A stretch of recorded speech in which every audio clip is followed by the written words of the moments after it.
Good evening. A retired two-star Army general who lives in South Dakota is calling a ceasefire agreement between Israel and Hamas historic. Lynn Hartzell of Canton says the deal is an important first step towards what everyone hopes will be lasting peace in Gaza. Callahan's Perry Groten spoke with Hartzell about what's next in the peace process and what kind of credit President Trump deserves.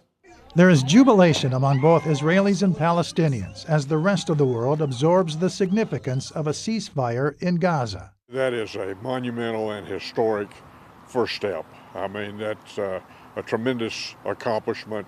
The deal hinges upon Israel withdrawing its troops and releasing its Palestinian prisoners in return for Hamas releasing all of its Israeli hostages. I'm sure we'll all feel a little more comfortable once we see the actual exchange of hostages take place. President Trump broke news of the ceasefire during a phone conversation with relatives of the Israeli hostages. The hostages will come back. They're all coming back on Monday. Hartzell says Hamas likely agreed to the ceasefire because its forces have been decimated by 2 years of war against Israel. He also credits President Trump's role in brokering the deal. He gets my vote for the Nobel Peace Prize, beyond a shadow of a doubt.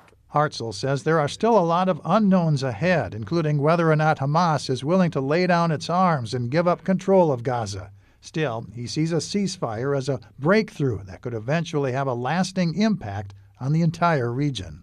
They'd build buildings and facilities instead of weapons and ammunition. We could have a very peaceful and prosperous Middle East. Only time will tell if that comes about. Perry Groten, KELOLAND News. Hartzell says the willingness of Hamas to return Israeli hostages, its only real leverage in the war, underscores the significance of this ceasefire.